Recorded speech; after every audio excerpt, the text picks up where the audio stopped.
경기도에 사는 62세 요양보호사 김인숙 씨는 1년 전 요양보호사 자격증을 취득해 얼마 전부터 요양원에서 어르신들을 케어하기 시작했습니다. 아직 초반이라 힘든 일이 많았지만 그래도 돈을 벌 수 있다는 사실에 감사했습니다. 김 씨는 이날도 어느 때와 같이 요양원에 일찍 출근했습니다. 근무 시간 1시간 전부터 화장실로 향한 김 씨는 변기실 한 군데에 문이 잠겨 있는 것을 확인했습니다. 김 씨는 일찍 일어난 할머니가 계신가 보다 생각해 별로 대수롭지 않게 여겼습니다.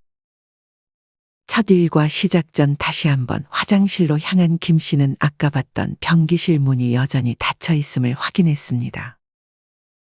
김 씨는 쎄한 느낌이 들었습니다. 며칠 전에도 노인 한 분이 안 좋은 선택을 시도한 적이 있었기 때문에 한바탕 난리가 난 직후였습니다. 김 씨는 조심스럽게 변기실에 노크했습니다. 분명 문이 잠겨 있는 것을 보면 안에 사람이 있었을 테지만 아무런 인기척이 들리지 않았습니다. 김 씨가 조금 더 세게 노크를 해도 마찬가지였습니다. 김 씨는 급하게 다른 요양보호사를 불렀습니다. 하지만 그 요양보호사는 다급한 김 씨의 마음도 모른 채 아주 태연했습니다. 아, 최순복 할머니인가 보네요. 이제 금방 나올 거예요. 항상 일과 전에 저렇게 화장실에 가만히 앉아 계시거든요.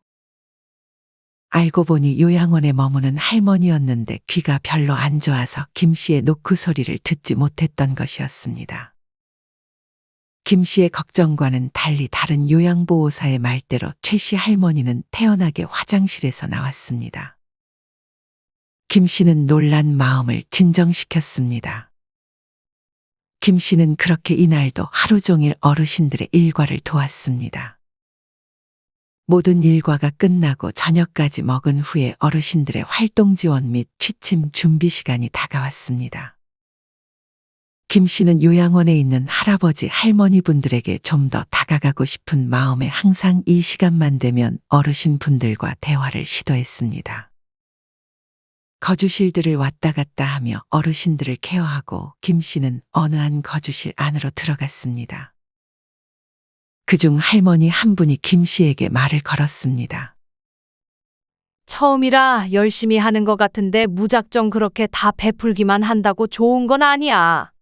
자기 몸 상해가면서 하는 건 더욱이 안 좋고, 그러다 나중에 나처럼 고생만 하고 후회한다니까. 김 씨가 들어간 거주실에 머무는 강 씨 할머니가 김 씨에게 조언을 해줬습니다. 강 씨 할머니는 김 씨가 일하는 것만 보고도 성격을 어느 정도 파악한 듯 말했습니다. 김 씨는 강 씨 할머니에게 다가가 얘기를 좀 더 들어보고 싶다고 했습니다. 안 그래도 제가 베푸는 성격이긴 한데 요새는 무작정 베풀기만 하는 게 그렇게 좋은 건 아닌 것 같다는 생각이 들어요. 여기는 제가 일하는 공간이라 열심히 하는 건데 그 외에는 베풀면 오히려 속상한 일들만 생기는 것 같더라고요. 딱 젊을 때 내 성격 보는 것 같네.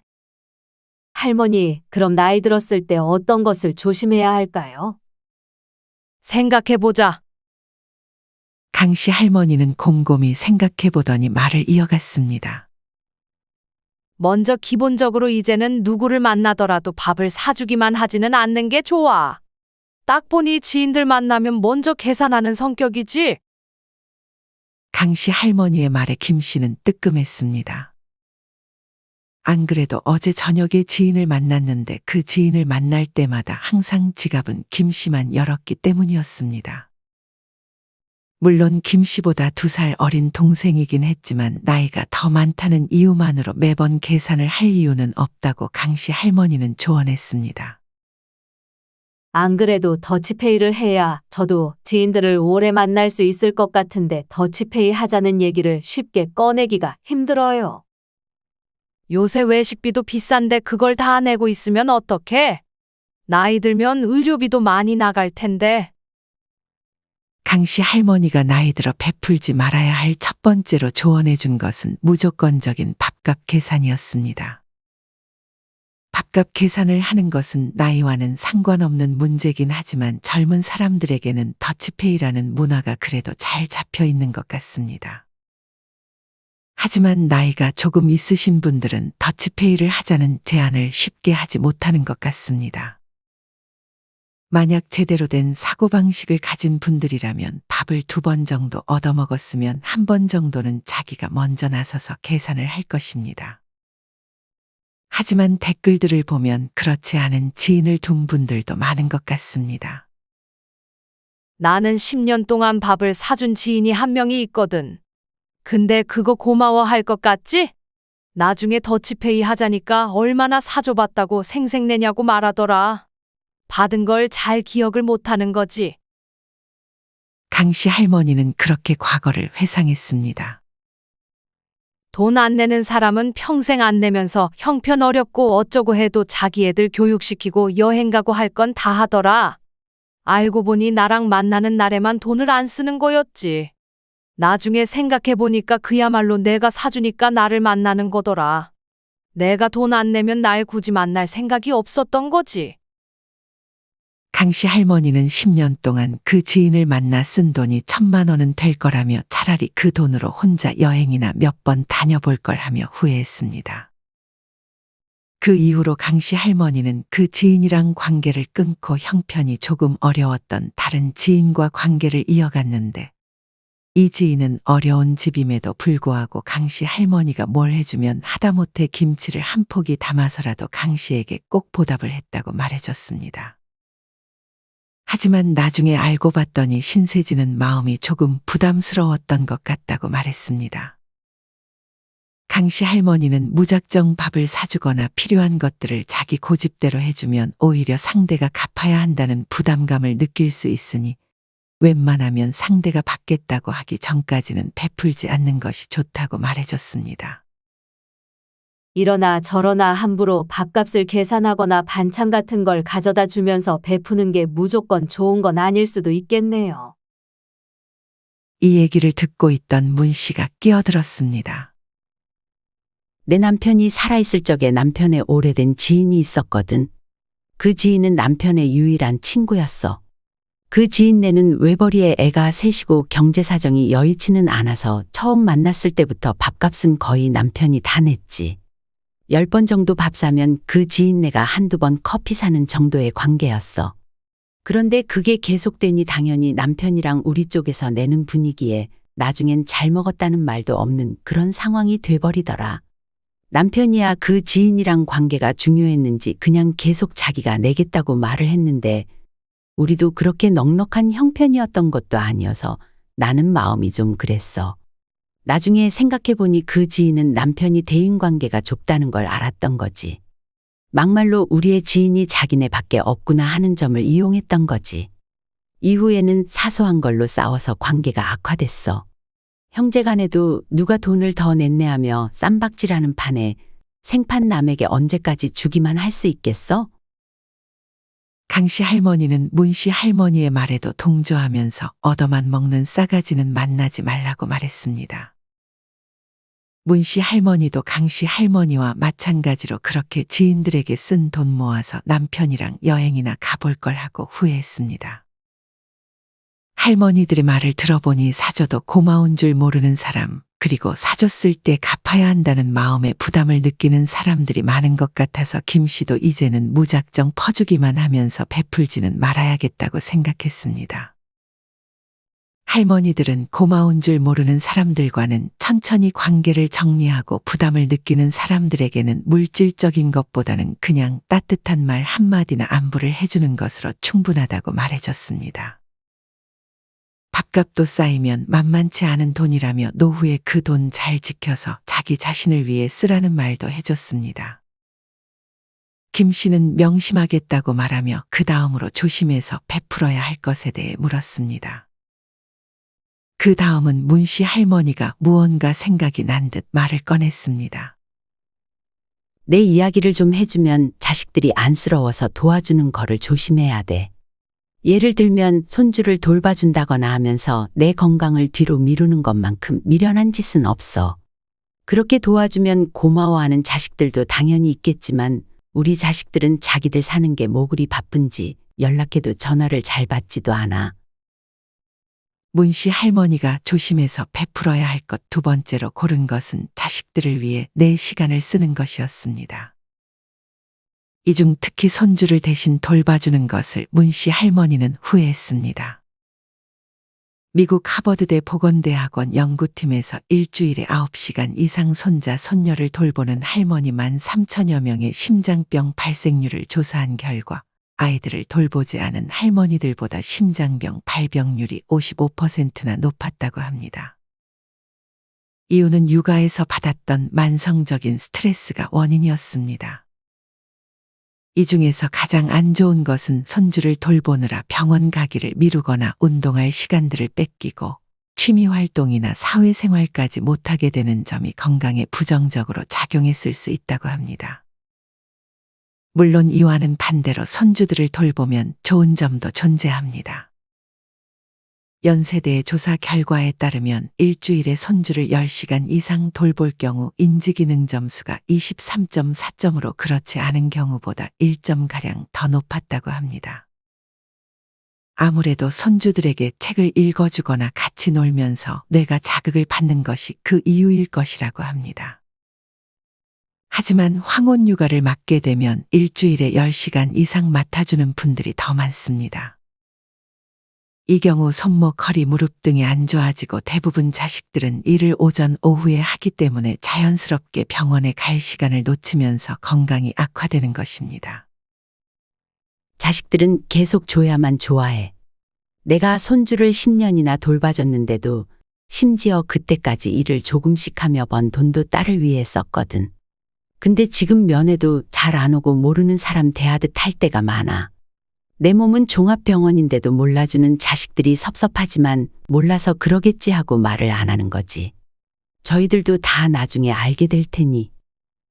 손주들 7살, 10살 되면 이 할머니 냄새 난다고 가까이 오지도 않더라.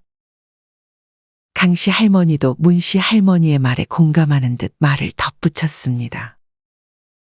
강씨 할머니도 문씨 할머니와 마찬가지로 손주 돌보는 것을 도와줬던 때가 있었습니다.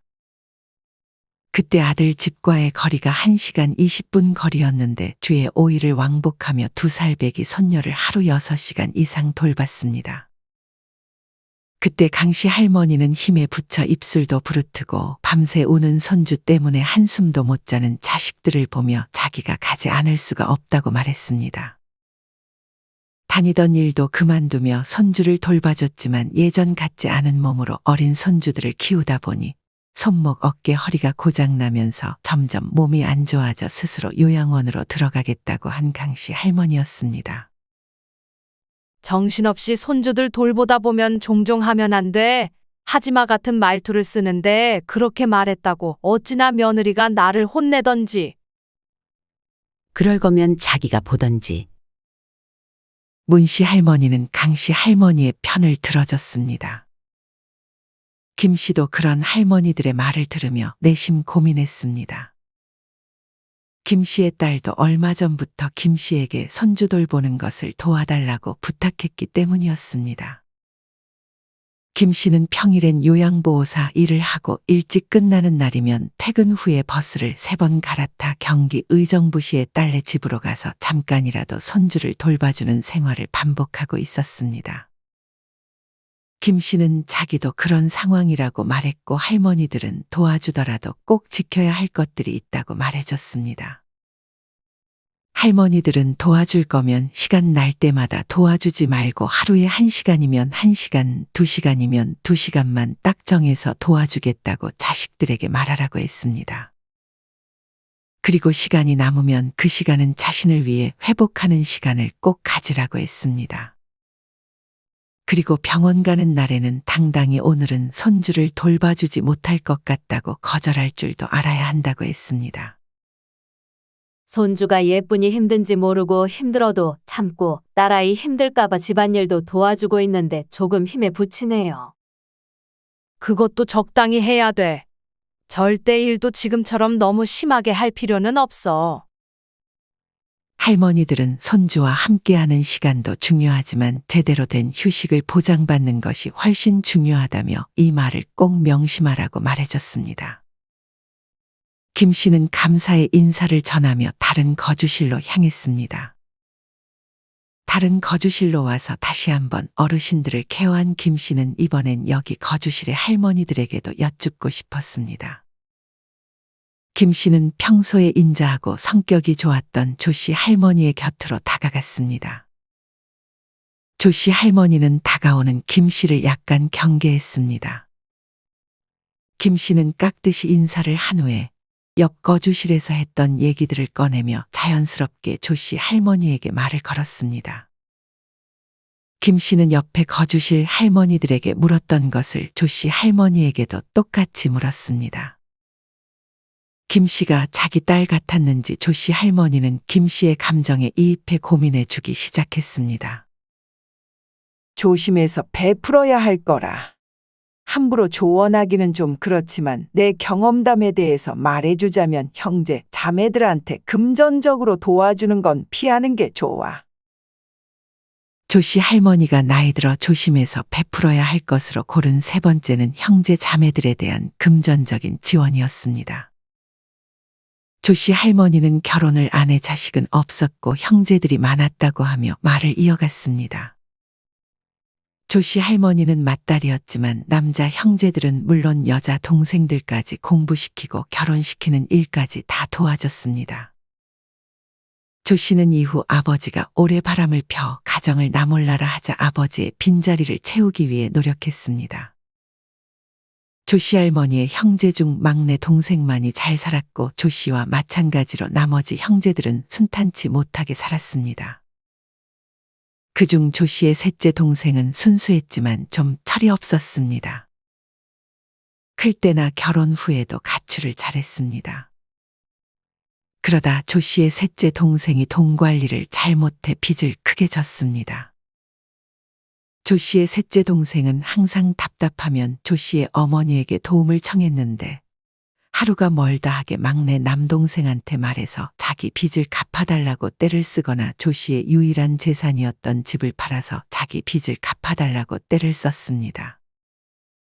아들을 끔찍히도 아꼈던 조 씨의 어머니는 자연스럽게 조 씨에게 부탁을 했습니다. 조 씨는 시도 때도 없이 전화 오는 어머니와 동생의 전화로 잠을 거의 자지 못하다가 결국 집을 팔아 돈을 조금 남기고 남은 금액은 기부를 해버리고 요양원으로 들어온 것이었습니다. 사실상 어머니와 동생을 피해서 도망 온 것이나 다름없었습니다. 수시로 도와달라고 전화 오는데 그 결말이 너무 뻔해서 도와주지 않았어. 김 씨는 이 얘기를 들으며 자기의 형제들을 떠올렸습니다. 김 씨의 큰 오빠는 주식을 하다가 망해 김 씨와 다른 동생들에게 손을 벌렸습니다. 김 씨의 동생 중 그나마 잘 살았던 동생이 일부 갚아줬지만 이 일로 의가 크게 상해서 서로 연락도 잘 하지 않고 있었습니다. 김 씨의 큰오빠가 돈을 빌려주지 않으면 사채를 쓸 것이라고 협박 아닌 협박을 해 김 씨도 곤란해하고 있는 상황이었습니다. 김 씨는 조 씨 할머니가 해준 말 중 결말이 뻔하다는 말을 잊지 않겠다고 했습니다. 조 씨 할머니의 말을 듣고 있던 정 씨 할머니도 대화에 끼어들었습니다. 정 씨 할머니는 자기의 둘째 언니에 대한 얘기를 꺼냈습니다.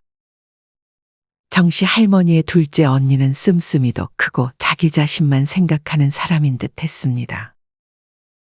정 씨의 둘째 언니는 부모님에게 가장 많은 지원을 받았음에도 불구하고 부모님이 돌아가시자 정 씨에게 부모님의 역할을 바랬습니다.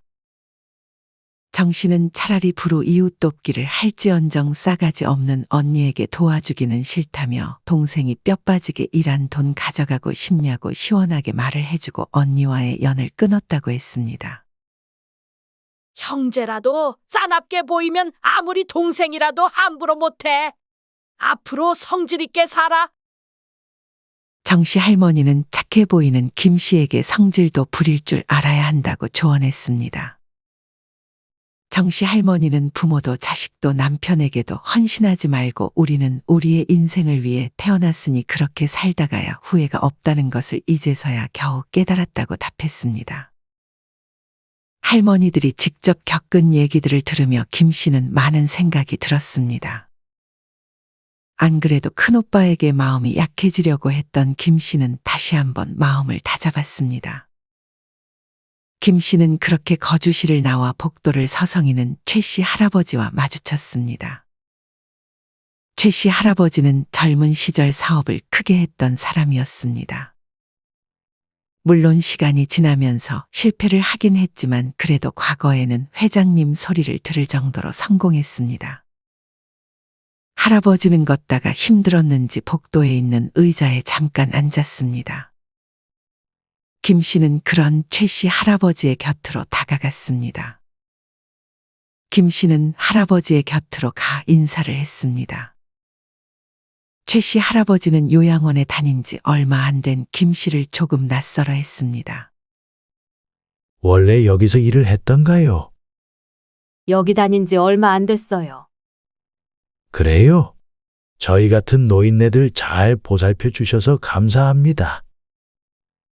최 씨 할아버지는 인자한 미소로 김 씨에게 감사한 마음을 표현했습니다. 김 씨는 할머니들에게 했던 질문을 최 씨 할아버지에게도 건넸습니다. 최 씨 할아버지는 다른 답을 줄 것 같았습니다. 최 씨 할아버지는 고민하지 않고 바로 답했습니다. 자식들에게 베풀고 도와준답시고 내 생각이랑 경험들을 강요했던 게 후회되지? 최 씨 할아버지가 조심해서 베풀어야 할 건 마지막 네 번째로 뽑은 것은 자식들 혹은 젊은 사람들에게 자기의 경험만을 강조해서 조언해줬던 것이었습니다. 김 씨는 그런 최 씨 할아버지의 말에 의아함을 느꼈습니다. 저는 충고와 조언도 사랑이라고 느껴지던데요. 오히려 지나가는 조언조차 감사할 때가 있어요. 먹고 살기 바쁘고 너무 힘들면 남에게 관심 없잖아요. 가족이니까 할 수 있는 것 같아요. 그래서 저는 잔소리해주는 주변 사람들에게 진심으로 고마움이 느껴지는데. 그런 마음가짐을 가지는 사람들도 일부 있지만 대부분은 그냥 잔소리라고만 생각하지. 특히나 요새 젊은 사람들은 어른이 하는 얘기가 무조건 옳다는 사고방식에 거부감을 느끼기도 하잖아. 최 씨 할아버지는 남에게는 이런 충고와 조언을 하지는 않았지만 유독 자식들 앞에서는 이런 충고와 조언을 많이 했다고 했습니다. 하지만 그런 최 씨 할아버지의 충고와 잔소리를 들은 자식들은 최 씨를 무시하며 아버지는 뭘 모른다고 핀잔을 주기도 했습니다. 그럼 또 최 씨 할아버지는 답답한 마음에 욱해서 소리를 지르게 되고 이러다가 결국 자식들과 관계가 멀어졌다고 후회했습니다. 그렇게 자꾸 트러블이 생기니까 점점 생일에도 명절에도 잘 찾아오지 않더라. 최 씨 할아버지는 김 씨에게 자식이 있냐고 물었습니다. 김 씨는 있다고 답했고 최 씨 할아버지는 그런 김 씨에게 조언과 간섭을 하지 말라며 그건 어리석은 일일 뿐 자식들과 관계만 멀어진다고 조언했습니다. 그러면서 자신의 과거 경험이 모든 상황에 적용된다고 생각하지 말아야 하고 각기 상황이 다르기 때문에 유연하게 대처하는 것이 필요하다고 말해줬습니다. 김 씨는 안 그래도 큰아들은 갑자기 회사를 그만두고 자영업을 해보고 싶다고 해서 속을 썩이고 있었고 둘째 딸은 이혼을 하고 싶다고 해서 김 씨는 자식들을 자꾸만 반대했습니다. 자식들과 이런 얘기를 할 때마다 김 씨는 자기가 자식들보다 더 살았으니 자기의 말을 들으라는 말을 앵무새처럼 반복할 뿐이었습니다. 맹자 또한 절대 가족들 사이에는 서로 충고하지 말라고 신신당부하기도 했잖아. 그중 내가 해봐서 아는데 라는 말은 하지 않는 게 좋아. 최 씨 할아버지는 가족들을 온전히 바라보는 것, 있는 그대로 받아들이는 것이 중요한 것 같다는 말을 해주고 자식들과 거리를 두라고도 조언해줬습니다. 물론 이것도 연습이 필요하고 훈련이 필요해. 한편 이 말을 듣고 있던 다른 할아버지는 그런 최 씨 할아버지의 말이 이해가 되지 않는다는 듯 충고와 지적이 없으면 가족으로 사는 의미가 없을 것이라고 반박했습니다. 가족끼리의 충고는 보약이라며 더 나은 사람 되고 어디 가서 실수하는 거 줄이라는 진심과 사랑이 담긴 애틋한 행위라며 말이죠. 최 씨 할아버지는 그런 건 좋지만 자기가 얘기하는 건 그런 게 아니라며 불필요한 얘기, 했던 얘기 또한은 잔소리를 말하는 거라고 답했습니다. 김 씨는 두 할아버지의 말 모두 일리가 있다고 생각했습니다. 김 씨는 더 언쟁이 벌어지기 전에 할아버지들을 거주실로 모시고 퇴근할 준비를 했습니다. 그렇게 집으로 돌아가던 김 씨는 오늘 할아버지 할머니들에게 들었던 것들을 마음속으로 정리했습니다. 나이 들어 조심해서 베풀어야 할 첫 번째는 고마움을 모르는 사람들에게 밥값을 계산하는 것과 상대가 부담스러워할 정도로 무언가를 가져다 주는 것. 둘째는 손주를 무리해서까지 돌봐주는 등 자식들을 위해 많은 시간을 쓰는 것. 셋째는 형제 자매들에게 금전적으로 도와주는 것. 마지막 네 번째는 불필요한 충고와 조언이었습니다. 김 씨는 오늘 배운 것들을 잊지 않기 위해 메모했고 실천하고자 노력했습니다. 여러분은 오늘의 영상 내용에 공감하시나요? 알고는 있었지만 차마 실천하지 못했던 부분들도 있을 것입니다. 만약 이 중 한 가지만이라도 실천해 볼 가치가 있다면 오늘 당장 실천해 보는 것은 어떨까요? 실천하는 여러분을 인생지혜가 응원하겠습니다. 이상으로 오늘의 영상을 마치겠습니다.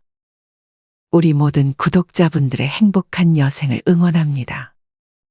다음에 더 좋은 내용으로 찾아뵙겠습니다. 감사합니다.